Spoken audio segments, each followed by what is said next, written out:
From the headquarters of Telesur English in Quito, Ecuador, I am Estefanía Bravo, and this is From the South.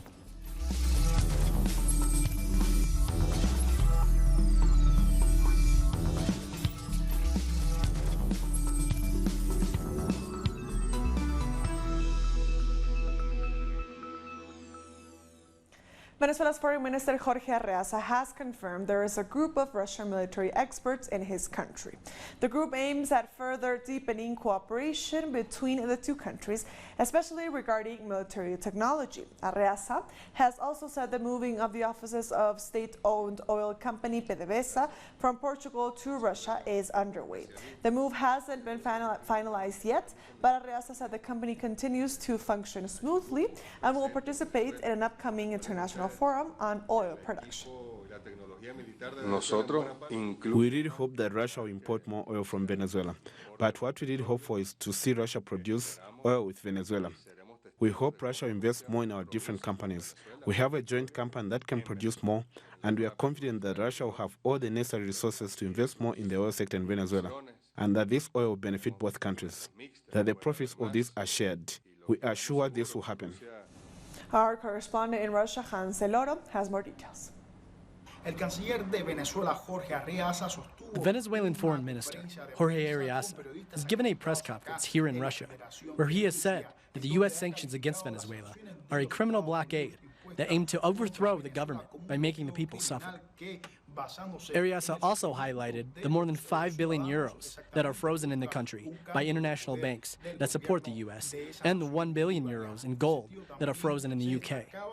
The Venezuelan foreign minister once again said that the government is willing to have dialogue with the opposition, a discussion that Arreaza already had with his Russian counterpart, Sergey Lavrov, in a previous meeting. Arreaza also said that there is a need to create a special group of countries inside the United Nations that agree to prevent the U.S. from entering Venezuela. At the same time, Russian Foreign Minister Sergey Lavrov and the U.S. Secretary of State Mike Pompeo met during an international forum in Finland, during which Lavrov rejected a military intervention in Venezuela by the U.S., saying it would be a serious violation of international law. We thank Vzla for that report. The Russian Foreign Minister Sergey Lavrov has said that there is no support for military intervention in Venezuela.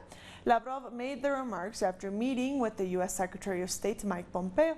The two are in Finland for the meeting of Arctic countries. During my contacts with my US, European, and South American colleagues, I did not see any support for a reckless military solution in Venezuela. I hope this overall understanding will be put into practice, and there will be no military solution because it would be catastrophic. Yeah, I don't want to say too much other than I made clear our view that the Venezuelans deserve a democracy that doesn't have any foreign party running their country or involved in their country on a consistent basis in a military way, right? So we want the Cubans out, we want the Iranians out, we want the Russians military out. We had that conversation, and we started to talk about how our interests might be able to find a way forward. I don't know that we'll get to the right place, but we'll have further conversations. A report with possible key outcomes in Venezuela published by the U.S. State Department was deleted. It talks of the U.S. role in damaging the economy, trying to destabilize the military, and controlling the opposition. The gray zone site says it was removed due to apparent government embarrassment. The document is dated April 24th, 6 days before the failed coup attempt. The document claims that U.S. policy prevented the Venezuelan government from accessing international markets and ensured the freezing of its assets abroad. Venezuelans have been the victims of a commercial blockade for several years now. U.S. activists have denounced the international and regional political aggression and also highlight social protection policies that continue despite the siege. Luis Tavera brings us this report from Caracas. Venezuela remains in the crosshairs of attacks, threat and blockades by the White House. But the social missions in this country don't stop, and that is the component that international delegation position as a nation of reference in resistance. I came here to Venezuela to participate in a housing conference without a tremendous amount of background information in what's going on here. And one of the first things that I learned is that the Constitution in Venezuela has a right to housing, a right to jobs, a right to health care. And what I have learned in the conference, which is that 2.6 million housing units have been built for people here with an anticipation of 5 million entirely, that's not just affordable, but that people cannot be evicted from, is incredible to me. For them, the reality they saw is not the same as the international media distributes in the United States.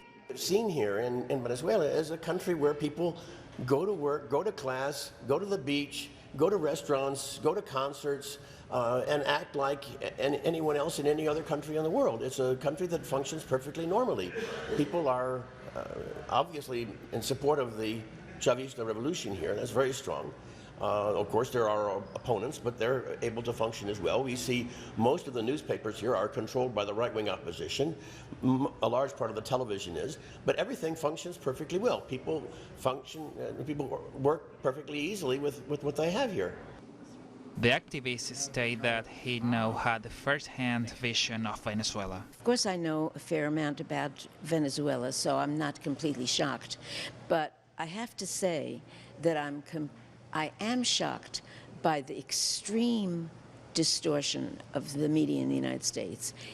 I mean, to use Photoshop to distort pictures, to give pictures of Guaido with lots of people when there's only a few people with him, to give the impression that Maduro doesn't have support. I mean, I was at the rally here on May 1st. The people expressed tremendous love and tremendous support, and the enthusiasm of the people. That is, of course, never conveyed in the United States. Maduro is presented as a dictator, as a fascist almost. I mean, extreme, with lies, lies, lies, lies, lies. With a clear vision, the international delegation that has visited this nation to be direct participants in the social achievements of Friday by the government of Nicolás Maduro to citizens, stressed that Venezuela as an example of resistance to the intention of creating a scenario of chaos that has been defeated from the street with peace. Luis Tavera Blanques, Telesur, Caracas, Venezuela. Venezuela isn't the only country the United States is seeking to intimidate. Washington's National Security Advisor John Bolton has released a statement saying that the U.S. is deploying an aircraft carrier to send a message to Iran. The document cites troubling warnings but fails to clarify these any further. Many analysts have said it is unlikely the White House took the decision to send the aircraft carrier to the region over the past weekend. An official Navy statement said the Abraham Lincoln Strike Group left its station for a regular deployment on April 1st. Instead, the journey will have been planned well in advance. However, the escalation of rhetoric raises concerns for peace in the region. The Embassy Protection Collective, invited into the Venezuelan diplomatic building in Washington, D.C. by the country's legitimate government, are subject to continuing threats and violence by supporters of the right-wing Venezuelan opposition. Our correspondent, Jorge Gestoso, can tell us more from the U.S. Capitol. This week starts with protests outside the Venezuelan embassy in Washington, D.C., applying the same strategy as the U.S. does to the Bolivarian nation. They're trying to block food and supplies for those inside the embassy, where activists invited by the Venezuelan government are right now. 3 police vehicles blasting their sirens arrived a few minutes ago with several agents, who then negotiated with the activists as to how to bring supplies inside the embassy.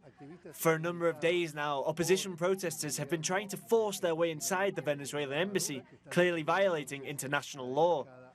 Our own correspondent and camera person have been victims of verbal and physical assaults by opposition protesters who have gathered in front of the embassy. This is the 4th week since activists started defending Venezuela's diplomatic offices. They call themselves the Embassy Protection Collective. Meanwhile, those protesting outside have been trying to break into the building and have been using tactics such as violence and verbal abuse. Another important issue happening today in Washington is that after weeks of talks about Venezuela, the US government has started speaking about Iran, saying they are mobilizing aircraft near the country due to a possible military threat. We thank Jorge Gestoso for that report. Hundreds of students and professors have protested in Brazil against public education funding cuts. They rallied outside a military high school in Rio de Janeiro, where President Jair Bolsonaro was attending a ceremony. The protesters announced a 30% cut in public funds for federal education institutions, which were announced by the government last week. The students carried banners that said, quote, "Education is not an expense, but an investment." This government has been repeatedly attacking education by cutting fundings in sociology, philosophy, and now it's attacking the federal institution that produce 95% of university studies that come out of Brazil. This government is promoting a complete dismantling of the country. All that's been built up to now is being destroyed, and it's going to take many years to rebuild everything. So we are here against the dismantling, against this government, and against the cuts in education, science, and technology. We'll be back very soon. Stay with us.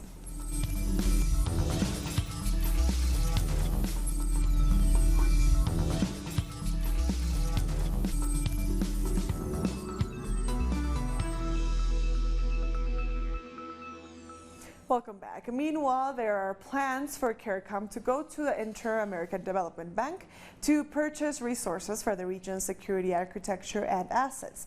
The CARICOM chairman made the announcement at the end of the 19th special meeting of CARICOM heads in Trinidad.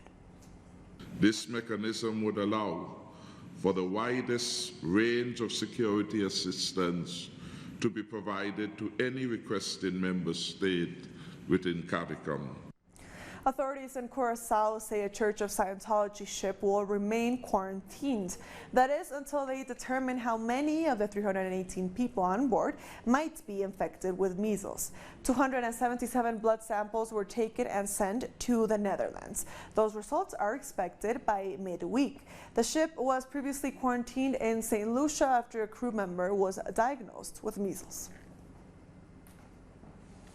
An official report reveals that Bolivia no longer occupies the last place in terms of minimum wage in the American continent. Let's find out more about the country's continued economic growth.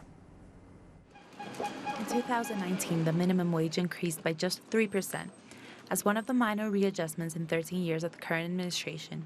But the amount reveals the steady economic growth that the country has enjoyed. In 2005, Bolivia was the country that had the lowest minimum national wage in the region, at just $54 a month, or 440 Bolivianos. Today, minimum wage stands at 2.1 Bolivianos, which equals $305. As such, we have surpassed the minimum wages of Brazil, Colombia, Peru, and Argentina. In the time of neoliberal governments, wages were frozen for years at a time. With the current administration, every year salaries are readjusted in relation to past inflation figures. At the moment, we stand in the middle of the chart. Chile is still at the top, with a minimum wage of $452. They are followed by Uruguay at $445, Ecuador with $394, and Paraguay with $341. We stand very close to Paraguay. The annual readjustment of wages is done following negotiations with labor unions. It's true. Every year we have been increasing wages, doing what we can to help workers. These agreements are based on a request presented by labor unions to the government. We not only discussed the wage issue, but we have said that we need to strengthen national companies like Yacimientos, Ende and Entel. We are even reevaluating our lithium reserves, and we are asking to develop iron ore in Mutún. President Evo Morales says he governs along with social organizations and unions, to which he has assigned the role of a social cabinet and with whose representatives he met at least once a month. The President of Mexico, Andrés Manuel López Obrador, has responded to the demonstration against his administration on Sunday. They have the right to demonstrate. We need to be very respectful of that right, and I truly respect the fact that they are organized. And I hope that those who aren't in favor of this government will continue to demonstrate freely.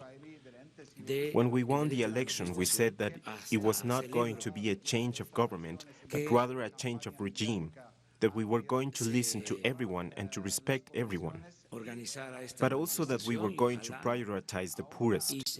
This is a new politics, a transformation, and of course there are those who don't like this government and they have the right to march.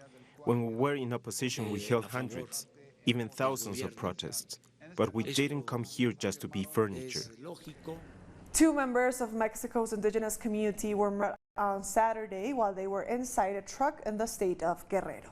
According to a local newspaper, José Lucio Bartolo Faustino and Modesto Verales Sebastián were members of the National Indigenous Congress. The leaders were reported as missing on Saturday after they went to a meeting in Chilpancingo with members of the Guerrero Popular and Indigenous Council. In an official communique, the indigenous movements say they have been organizing community policing for years to resist the violence, extortion, and the imposition of poppy sowing by 2 criminal groups who control the municipal presidencies of the region. Moving on, the social leader Francia Marquez was attacked on Saturday afternoon. Marquez and other human rights defenders were attacked with grenades by unknown assailants while preparing a work agenda with the national government. A demonstration took place in Bogotá to protest against social leaders' murders. Our correspondent Tatiana Portela has more. After the attempt on the life of Francia Marquez, there have been a lot of reactions. There's been a rejection of the violence from some Colombian media outlets, some political leaders, and some opposition figures who are all worried about the murder of social leaders. But Francia Marquez means as a leader is very well known. She has already won 2 prizes for the defense of territories and life. The demonstration is related to the large number of murders of social leaders in the Cauca department. Let's remember the social and popular Minga. Protesters are against President Ivan Duque's government, his lack of policies and the guarantees for the protection of social leaders, as was part of the peace agreement which has not been adhered to by the administration. The Duque government has proposed an attention plan, which is not a real public policy, and it doesn't guarantee the integral protection of the lives of social leaders. The plan has been rejected as it means further militarization and also lacks the support of the communities affected by these murders. We thank Tatiana for that report. Argentina is hosting its International Book Fair with more than 12,000 people taking part. This year, a stand for diversity literature was built, becoming one of the most visited stands in the fair. The 45th edition of the book fair opened with a talk by feminist author and anthropologist Rita Segato. She spoke about women's rights and the fight to see them implemented in all sectors of society. Women's rights and their struggles are important. The past 2 years, the book fair was inaugurated by women authors. But this year, with Rita Segato, we're showing this is not just for the opening, but to show that this is a central topic for this year. We are also repeating the Pride and Prejudice space that was launched last year. We're adding to other stands like one dedicated to disabilities. We believe that we are coming closer together with the people with each edition. Like every year, the book fair is inviting the people to visit the fair. Thousands of people visited to find every kind of book. Among the most wanted are gender literature and books aimed at young people. This stand was created for the need of people regarding this topic. There was not a stand just dedicated to diversity or gender issues. Before, each editorial house used to present books on these topics on their own stands. The idea is that editorial houses provide us with the books and we can have them all in one place. There was also a big growth in children's books and illustrated books for adults. These are in high demand. The fair is offering more than 1,000 activities through the 3 weeks. People visiting can take part in workshops, debates, and book presentations. Right now, I am really interested in poetry, and we also visited the diversity stand, which I like a lot, since it allows people to express what they feel. This allows you to go to other worlds. I think it's very soothing. When I'm nervous or angry, I read, and it's very nice. More than 12,000 people are showing their work. The fair is also hosting foreign writers, allowing visitors to travel to imaginary worlds. Two Argentinian artists have created a comic book that tells the story of the Dirty War for new generations who grew up after the military dictatorship in 1983. The graphic novel discusses clandestine detention centers where thousands of people were arrested, tortured, and disappeared.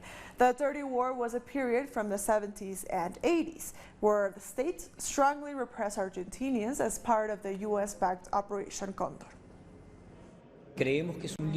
We think it's a book that aims to tell what happened in this place to new generations. The idea is being able to use a language form like the graphic novel, which allows new generations to understand it in a way that is simpler and maybe even more alluring. Why do it? Because we know that truly knowing what happened during the last civil military dictatorship is the basis to build something in the future. So that's also why the trials are important. That's also why the end to impunity is important. We can't be a society that really heals if we are walking on the street alongside those who were repressors. We'll be back very soon. Stay with us.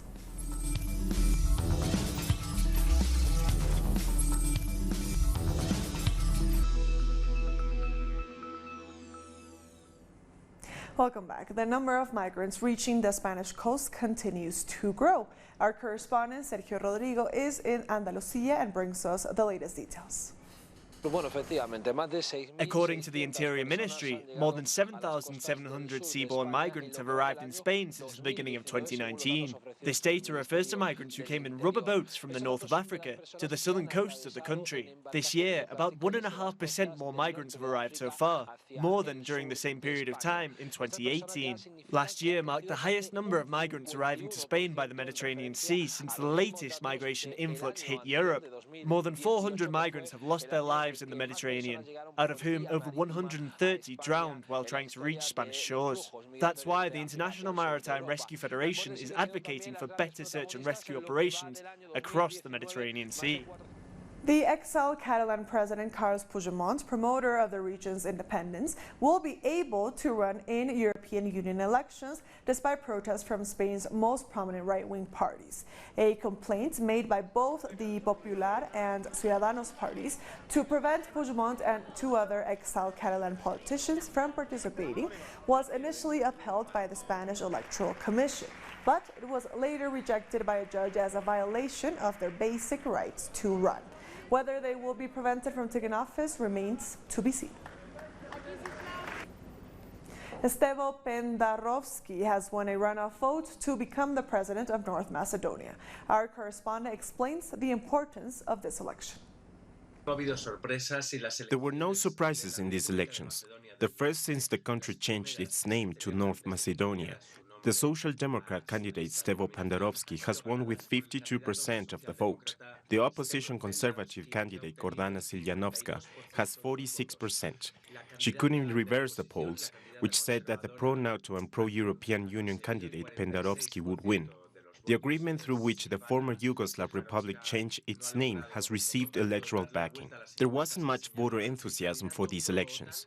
With just 46% participation, a very low number, even after analysts said this would be a key election, now the country is heading toward NATO and the EU, and towards normalization of relations with its neighbor to the south, Greece, following the name change agreement. This will allow the Social Democrat government, after winning the office of Prime Minister and now the presidency, to pursue a policy of great Eurocentric integration. Thank our correspondent for that report. Palestinians in the Gaza Strip are starting the holy month of Ramadan on a somber note after Israeli airstrikes killed at least 24 people. The strikes have also caused extensive damage to dozens of residential buildings, leaving hundreds of families homeless. Israeli warplanes bombed more than 200 sites across the Gaza Strip since late on Saturday. Of course, because of the siege for many years, the economic situation of the people is bad. The political situation is not good. Ramadan arrives during a tough situation for people. The people are suffering without this fight. The war embarrassment made the situation worse and increased the suffering of the people. The situation for all is very bad, and it's not the atmosphere of Ramadan. There are no celebrations, no preparations. There is nothing that shows that it is Ramadan. And the Palestinian Prime Minister has condemned continued Israeli strikes on the Gaza Strip. The government calls on the United Nations to intervene immediately to stop the aggression and prevent its possible renewal, and to provide international protection for our people in the Gaza Strip. The government says that the international community cannot be silent against the crimes of the Israeli occupation against civilians. The month of Ramadan fasting has begun for millions of Muslims around the world. Millions more, however, in India, Pakistan, and Iran will likely be marking the start of the lunar month on Tuesday, based on moon sightings in the region. For the entire holy month, Muslims will be abstaining from food and drink between dawn and dusk. They're also encouraged to focus on meditative acts like prayer, reading the Quran, and charity. The end of Ramadan is met with a holiday called Eid al-Fitr, and so we say Ramadan Mubarak to our Muslim brothers and sisters across the world. And with that story, we've come to the end of this news brief. These and other stories, as always, find them on our website at telesurenglish.net. And also join us on social media. We are on Facebook, on Twitter, and on Instagram. For Telesur English, I am Estefania Bravo. Thank you for watching.